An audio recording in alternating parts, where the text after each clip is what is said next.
nobody at CoreVoice to date has said, oh, this is too technical. It's always been a spirit of inquisitiveness to say, oh, I don't know this, can I learn it?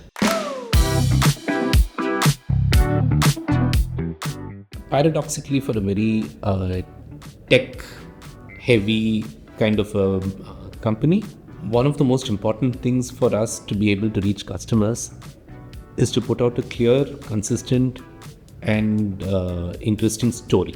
We knew that marketing and sales had to start very early, even before we had a product, because visibility is very important to be able to close those deals at the right time.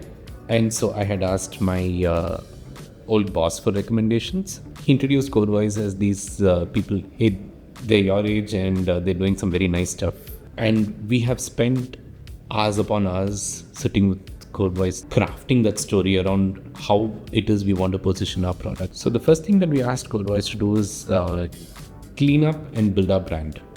So they've been doing everything from our website to the t-shirt and the logo that you see on the t-shirt over here. CoreVoice serves as both a lead generation and a lead filtering mechanism for us for the top of the funnel.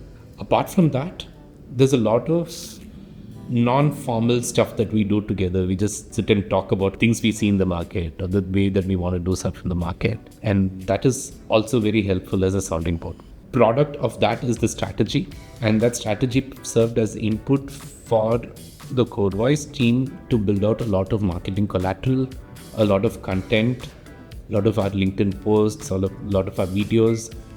We are trying to put our name out there in a way that is useful to create these kind of leads. That still continues, but over time we are doing other things like events. So the first one we did of that nature was to go to Semicon with CoreVoice. We all manned the stall together. We didn't behave like two different teams. And there was so much interest that we got. There was so much that we managed to put out our message over there. I think that was one great high. And the second was this year when we launched Secure IoT, our first chip. We knew that the launch had to splash. And so we collaborated long before we even knew that the chip was going to work. We started collaborating and trying to figure out the main strategy of how we wanted to do it, when we wanted to launch and how we wanted to launch, who's going to do what are we going to put out, what are we not going to put out. And if it fails, what do we do? There was a lot of strategy, a lot of tactics, a lot of work that went on behind the scenes over there, which I think just exploded when it actually hit the scene. And we've got so many inbounds from that. We've got so much interest. So we've got so much goodwill from the community for the way we put out a lot of things.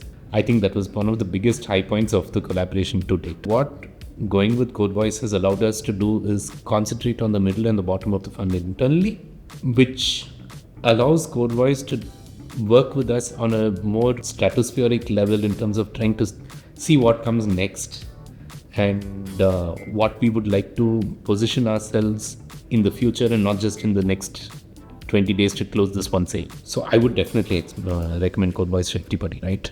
A lot of what we have been able to achieve in terms of presence and visibility is down to this partnership. One thing that I would recommend to anybody who wants to work with CoreVoice is don't think of them as a marketing agency, as somebody who's just going to execute a couple of things on contract.